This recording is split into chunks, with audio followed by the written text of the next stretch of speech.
আয়োজন কৰিছে, কি উদ্দেশ্য আগত ৰাখি এই অনুষ্ঠানৰ আয়োজন কৰিছে? হয়, আসসালামু আলাইকুম। মই সকলোকে ইংৰাজী 2026 নৱবৰ্ষৰ শুভেচ্ছা জনাইছোঁ। তাৰ লগতে আজি আমাৰ কাৰণে এটা বিশেষ দিন। আমাৰ এই অঞ্চলৰ অতিকে পুৰণি এটা শিক্ষানুষ্ঠান খাটাৰটাৰী আহমদীয়া মাদ্ৰাছা, তাৰ আজি বাৰ্ষিক ধৰ্মসভা। এই ধৰ্মসভাৰ উপলক্ষে আমি গৰীব দুখীয়া আৰু প্ৰয়োজনীয় ব্যক্তিৰ কাৰণে এটা ৰক্তদান, বিনামূলীয়া ৰক্তদান শিবিৰৰ আয়োজন কৰিছোঁ। আৰু এই শিবিৰৰ জৰিয়তে আমি এইটো মেছেজ দিব খুজিছোঁ যে তেজ যাৰ কোনো জাতি নাই, ধৰ্ম নাই, ই কেৱল প্ৰয়োজনক চিনি পায়। তেজৰ ৰং এটাই, ৰঙক চিনি পায়। যাৰ গাত তেজৰ প্ৰয়োজন আছে সি য'ৰ পৰা হয়, যিকোনো ধৰ্মৰ পৰা হওক, যিকোনো ব্যক্তিৰ পৰা হওক, যদি উপযুক্ত আছে ল'ব পাৰে। আৰু আমি খাটাৰটাৰী মাদ্ৰাছাৰ পৰা এইটো পদক্ষেপ লৈছোঁ।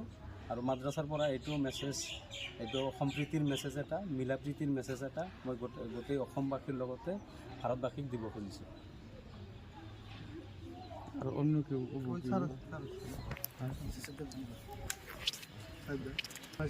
খাটাৰটাৰী আহমদীয়া মাদ্ৰাছাৰ সকলো বিষয়ববীয়াক ইমান ধুনীয়াকৈ ৰক্তদান শিবিৰ এখন আয়োজন কৰিছে। যি জেগাটোত যদিও ভিতৰুৱা জেগা, কিন্তু যিটো আয়োজন কৰিছে আয়োজনটো উল্লেখনীয়। কাৰণ ৰক্তদান জীৱনদান, ৰক্তদানৰ জৰিয়তে কাৰোবাৰ জীৱন বাচিলে। আজি 11জন ব্যক্তিয়ে ৰক্তদান কৰিলে, তাৰে এজন মহিলাও ব্যক্তি আছে। গতিকে এই শুভ সংবাদটো যাতে সকলোৱে পায় যে মহিলাসকলেও ৰক্তদান কৰিব পাৰে, আৰু ৰক্তদান কৰিলে কোনো সমস্যা নহয়। হয়, আমাৰ সমাজত প্ৰচলিত আছে যে ৰক্তদান কৰিলে যিয়ে দান কৰিব তাৰ কিবা ক্ষতি হয় নে একচুৱেলি তাৰ উপকাৰ হয়, এই বিষয়ে কিবা ক'ব? ৰক্তদান কৰিলে কোনো অপকাৰ নহয়, কাৰণ ৰক্তদানৰ জৰিয়তে কাৰোবাৰ জীৱন ৰক্ষা পৰিব। আৰু ৰক্তটো আমি কাৰ পৰা ল'ম? যিজনে দিব পাৰিব, তেখেতৰ মেডিকেল চেকআপ কৰাৰ পিছতহে তেখেতৰ ব্লাডটো লোৱা যাব।